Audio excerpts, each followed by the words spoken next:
नमस्कार दोस्तों, स्वागत है आपका मेरे इस यूट्यूब चैनल में। तो आज मैं आपको सुनाने चल रही हूँ मुंशी प्रेमचंद्र जी के द्वारा लिखी गई कहानी नैराश्य। बाज आदमी अपनी स्त्री से इसलिए नाराज रहते हैं कि उसकी लड़कियां ही क्यों हैं, लड़के क्यों नहीं है। जानते हैं कि इसमें स्त्री का दोष नहीं है, या है तो उतना ही जितना मेरा। फिर भी जब देखिए स्त्री से रूठे रहते हैं, उसे अभागिनी कहते हैं और सदैव उसका दिल दुखाया करते हैं। निरूपमा उन्हीं अभागिनी स्त्रियों में थी और घमंडी त्रिपाठी उसी अत्याचारी पुरुषों में। निरुपमा की 3 बेटियां लगातार हुई थी और वह सारे घर की निगाहों से गिर गई थी। सास ससुर की अप्रसन्नता की तो उसे विशेष चिंता ना थी। वे पुराने जमाने के लोग थे, जब लड़कियां गर्दन का बोझ और पूर्व जन्मों का पाप समझी जाती थी। हाँ, उसे दुख अपने पतिदेव की अप्रसन्नता का था, जो पढ़े लिखे आदमी होकर भी उसे जली कोटी सुनाती थी। प्यार करना तो दूर रहा, निरुपमा से सीधे मुंह बात तक ना करते। कई कई दिनों तक घर में ही ना आते, और आते भी तो इस तरह खींचे तने हुए रहते कि निरुपमा थर थर कांपती रहती, कहीं गरज ना उठे। घर में धन का अभाव ना था, पर निरुपमा को कभी यह साहस ना होता था कि किसी सामान्य सी वस्तु की इच्छा भी प्रकट कर सके। वह समझती थी, मैं यथार्थ में अभागिन हूँ, नहीं तो क्या भगवान मेरी कोख में लड़कियां ही रचते। पति की एक मृदु मुस्कान के लिए, एक मीठी बात के लिए उसका हृदय तड़प कर रह जाता था। यहाँ तक कि वह अपनी लड़कियों को प्यार करते हुए सकुचाती थी कि लोग कहेंगे पीतल की नथ पर इतना गुमान करती है। जब त्रिपाठी जी के घर में आने का समय होता, तो किसी न किसी बहाने से वह लड़कियों को उनकी आंखों से दूर कर देती थी। सबसे बड़ी विपत्ति यह थी कि त्रिपाठी जी ने यह धमकी दी थी कि अब की कन्या हुई तो घर छोड़कर निकल जाऊंगा, इस नरक में क्षण भर ना ठहरूंगा। निरुपमा को वह चिंता और भी खाई जाती थी। वह मंगल का व्रत कर रखती थी, रविवार निर्जला एकादशी और न जाने कितने व्रत रखती थी। स्नान पूजा तो नित्य का नियम था, पर किसी अनुष्ठान से मनोकामना ना पूरी होती थी। नित्य अवहेलना, तिरस्कार, उपेक्षा, अपमान सहते सहते उसका चित्त संसार से विरक्त हो जाता था। जहाँ कान एक मीठी बात के लिए, आंखें एक प्रेम दृष्टि के लिए, हृदय एक आलिंगन के लिए तरस कर रह जाए, घर में अपनी कोई बात ना पूछे, वहाँ जीवन से क्यों न आरुचि हो जाए। एक दिन घोर निराशा की दशा में उसने अपनी बड़ी भावज को एक पत्र लिखा। एक एक अक्षर से असह्य वेदना टपक रही थी। भावज ने उत्तर दिया, तुम्हारे भैया जल्दी तुम्हें विदा कराने जाएंगे। यहाँ आजकल एक सच्चे महात्मा आए हुए हैं, जिनका आशीर्वाद कभी निष्फल नहीं जाता। यहाँ कोई संतानहीन स्त्रियां उनके आशीर्वाद से पुत्रवती हो गई।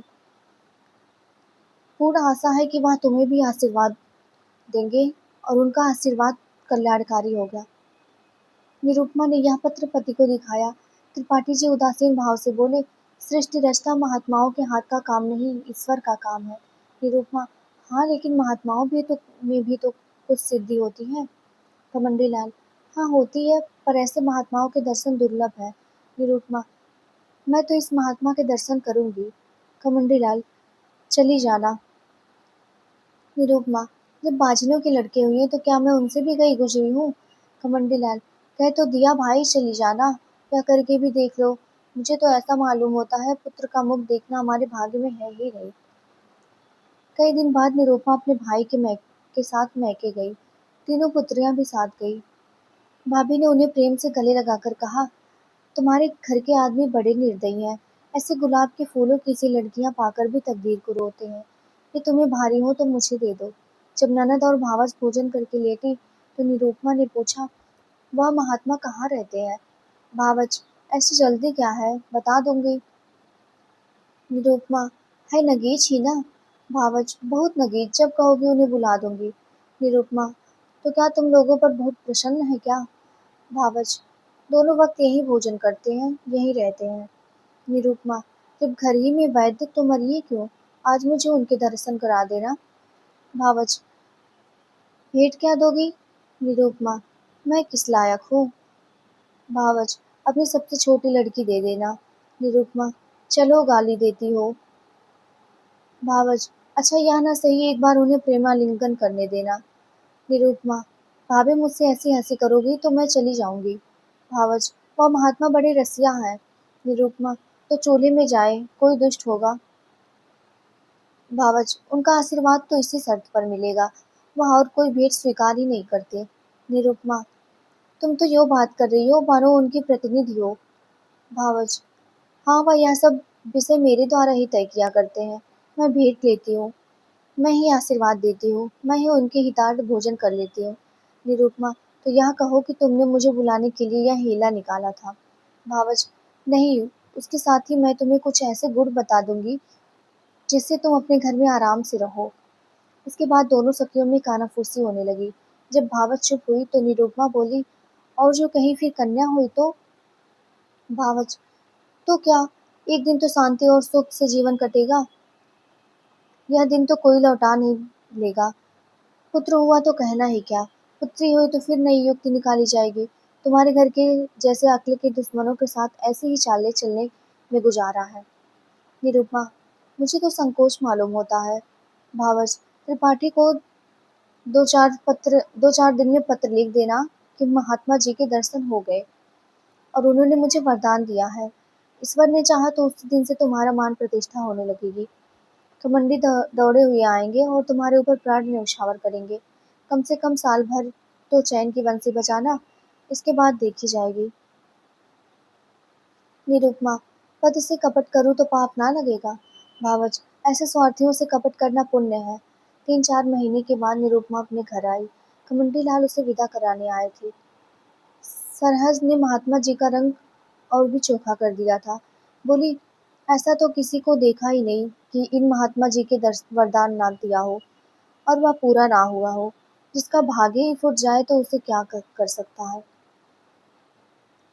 घमंडीलाल प्रत्यक्ष तो वरदान और आशीर्वाद की उपेक्षा ही करते करते रहे। इन बातों पर विश्वास करना आजकल संकोचजनक मालूम होता है और उनके दिल पर असर जरूर हुआ। निरुपमा की खातिरदारियां होनी शुरू हो गई। जब वह गर्भवती हुई तो सबके दिलों में नई नई आशाएं हिलोरे लेने लगी। सास जो उठते गाली देती और बैठते व्यंग से बातें करती थी, अब उसे पान की तरह फेरती। बेटी तुम रहने दो, मैं ही रसोई बना लूंगी, तुम्हारा सिर दुखने लगेगा।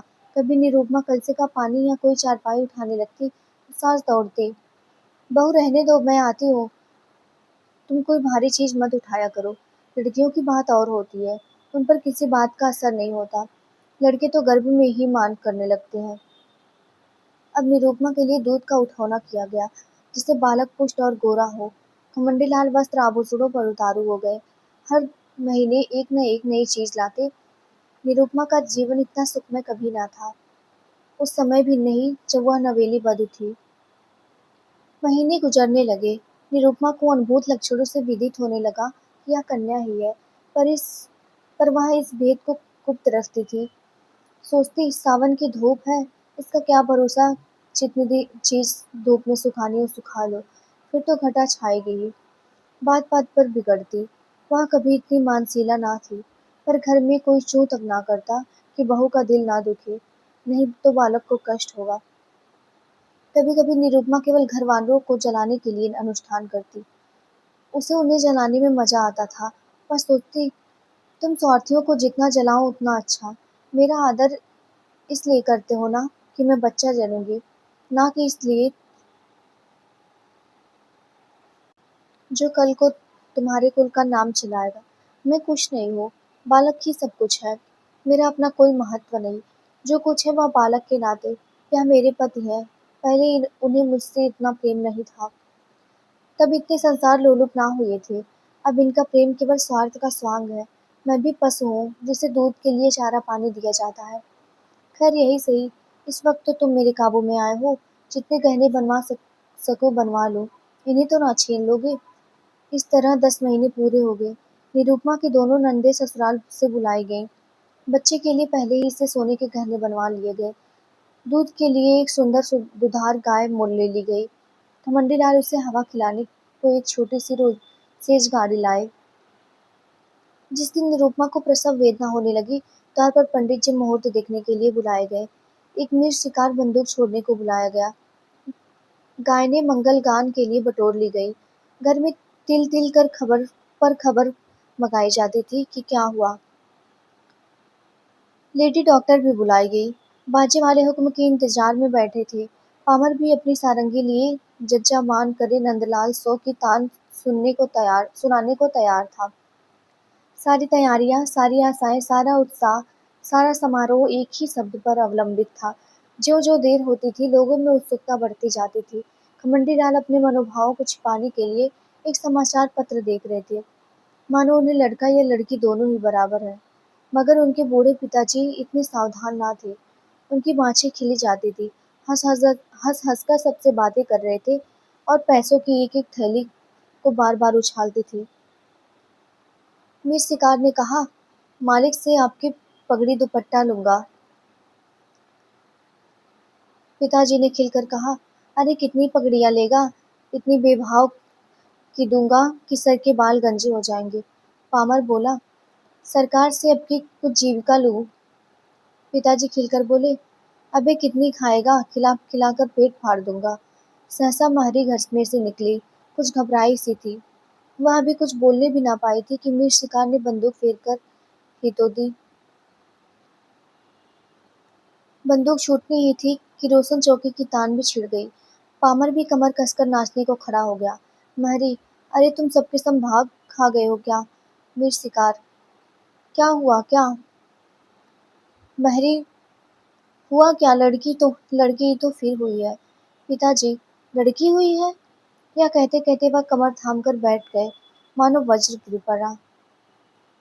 कमंडी लाल कमरे से बाहर निकल आए और बोले, जाकर लेडी डॉक्टर से पूछ लो, अच्छी तरह देख ले, सुना देखा ना सुना चल खड़ी हुई। मैरी, बाबूजी मैंने तो आंखों देखा है। कमंडी लाल, कन्या ही है। पिता, हमारी तकदीर ही ऐसी है बेटा। जाओ रे सबके सब, तुम सभी के भाग्य में कुछ पाना ना लिखा था तो कहाँ से पाते? भाग जाओ। सैकड़ों रुपए पर पानी फिर गया, सारी तैयारियां मिट्टी में मिल गई।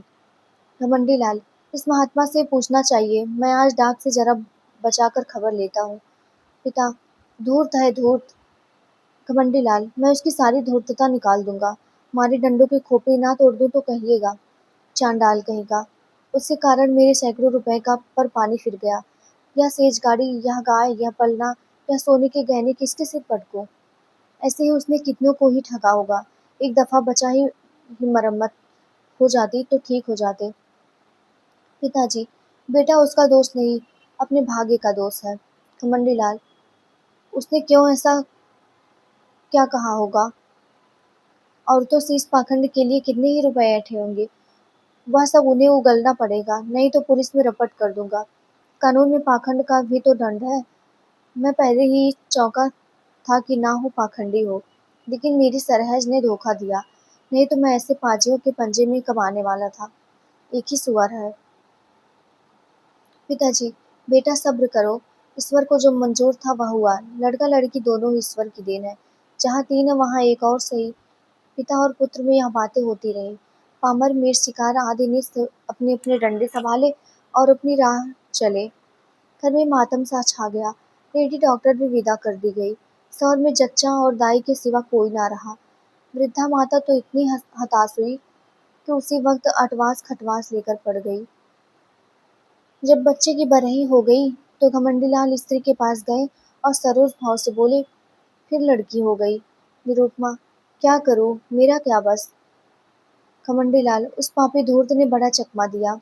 निरुपमा, अब क्या कहूँ, मेरे भाग्य ही में ना होगा, नहीं तो वहाँ कितनी ही औरतें बाबा जी को रात दिन घेरे रहती थी। वह किसी से कुछ लेते तो कहते कि धूर्त है। कसम से कसम ले लो जो मैंने एक कौड़ी भी उन्हें दी हो।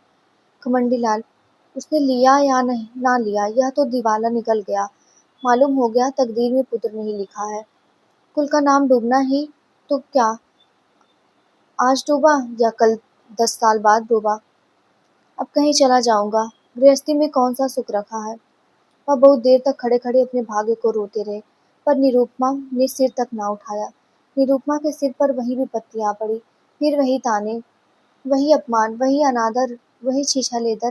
किसी को चिंता ना रहती कि खाती-पीती है या नहीं, अच्छी है या बीमार है, दुखी है या सुखी।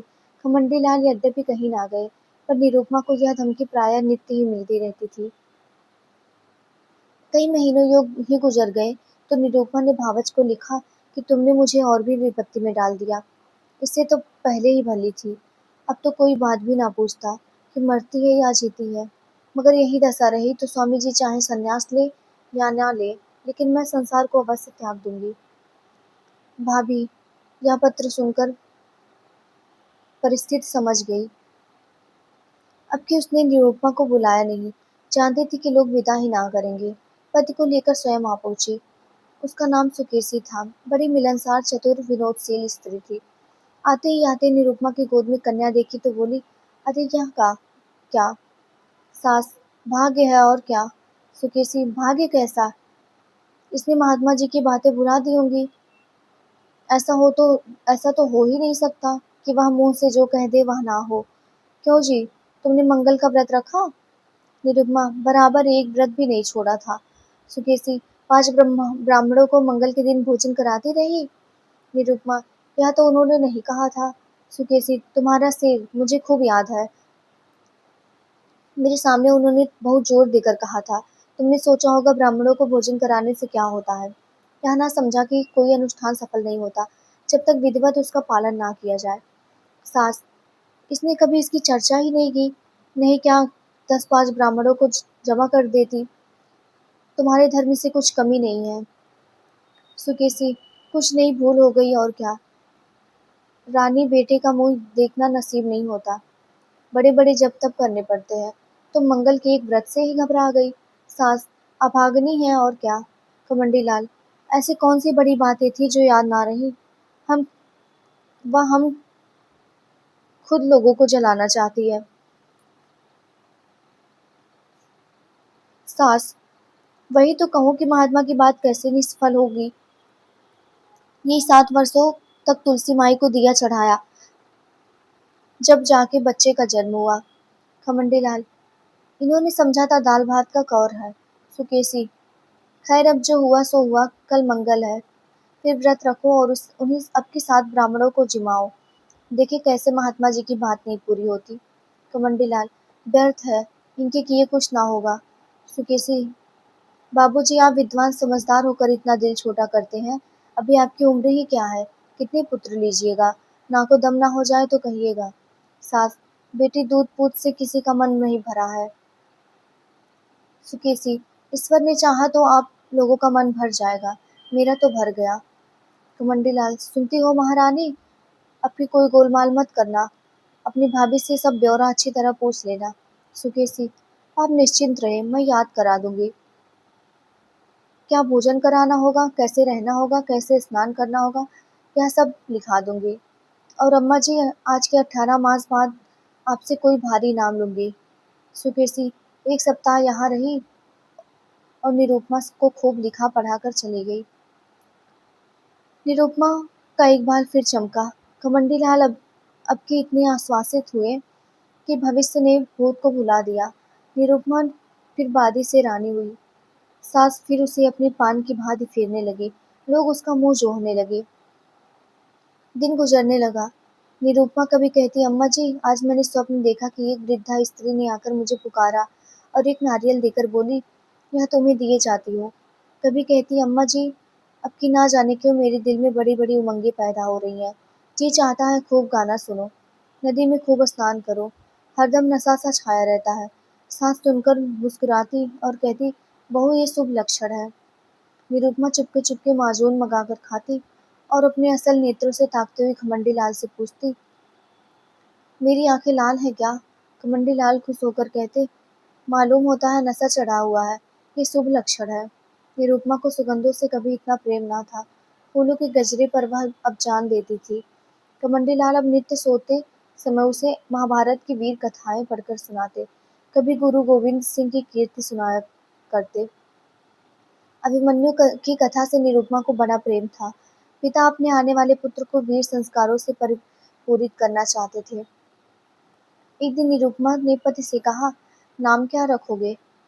खमंडी लाल, यह तो तुमने खूब सोचा, मुझे तो इसका ध्यान ही ना रहा था। ऐसा नाम होना चाहिए जिससे शौर्य और तेज टपके। सोचो कोई नाम। दोनों प्राणी नामों की व्याख्या करने लगे। जोरावर से लेकर के हरिश्चंद्र तक सभी नाम गिनाए गए, पर उस असामान्य बालक के लिए कोई नाम ना मिला। अंत में पति ने कहा, तेग बहादुर कैसा नाम है। निरुपमा, बस बस यही नाम मुझे पसंद है। खमंडी लाल, नाम तो बढ़िया है, तेग बहादुर की कीर्ति सुन ही चुकी हो। नाम का आदमी पर बड़ा असर होता है। निरुपमा, नाम ही तो सब कुछ है।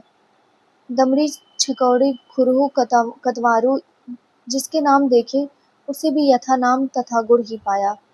हमारे बच्चे का नाम होगा तेग बहादुर। प्रसव काल आ पहुंचा। निरुपमा को मालूम ना था कि क्या होने वाला है, लेकिन बाहर मंगलाचरण का पूरा सामान था। अब की किसी को लेस मात्र भी संदेह ना था। नाच गाने का प्रबंध भी किया गया था। एक सामियाना खड़ा किया गया था और मित्रगण में बैठे खुशी खुश गप्पियां कर रहे थे। हलवाई कड़ाह से पूरियां और मिठाइयां निकाल रहा था।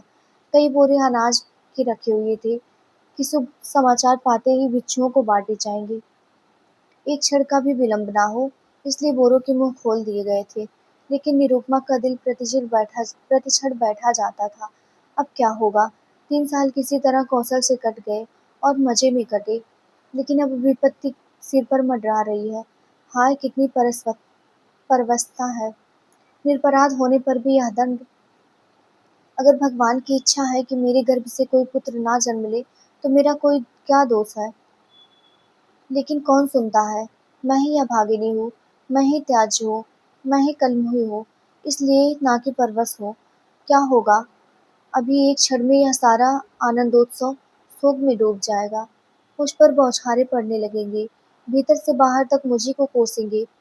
सास ससुर का भय नहीं, लेकिन स्वामी जी शायद मेरा मुंह फिर ना देखें, शायद निराश होकर घर बार त्याग दें। चारों तरफ अमंगल ही अमंगल है। मैं अपने घर की, अपनी संतान की दुर्दशा देखने के लिए क्यों जीवित हूँ? कौशल बहुत हो चुका, अब उससे कोई आशा नहीं। मेरे दिल में कैसे कैसे अरमान थे। अपने प्यारे बच्चियों का लालन पालन करती, उन्हें ब्याहती, उनके बच्चे को देखकर सुखी होती। पर यह सब अरमान खाक में मिले जाते हैं। भगवान तुम ही अभी इनके पिता हो, तुम ही इनके रक्षक हो। मैं तो अब जाती हूँ। लेडी डॉक्टर ने कहा। वेल, फिर लड़की है। भीतर बाहर कोहराम मच गया। पिट्टस पड़ गई। खमंडी लाल ने कहा, जहन्नुम में जाए ऐसी जिंदगी, मौत भी नहीं आती। उनके पिता भी बोले, अभागिनी है, वज्र अभागिनी। बिच्छुओं ने कहा, रो अपनी तकदीर को, हम और कोई दूसरा द्वार देखते हैं। अभी यह शोकोद्गार ना होने पाया था कि लेडी डॉक्टर ने कहा, माँ का हाल अच्छा नहीं है, वह अब नहीं बच सकती, उसका दिल बंद हो गया है। तो इसी के साथ ये कहानी यहीं पे समाप्त होती है। आशा करती हूँ आप लोगों को पसंद आई होगी और मेरे चैनल को लाइक शेयर सब्सक्राइब मत ज़रूर करिएगा, अगर आपको ये कहानी पसंद आई होगी तो।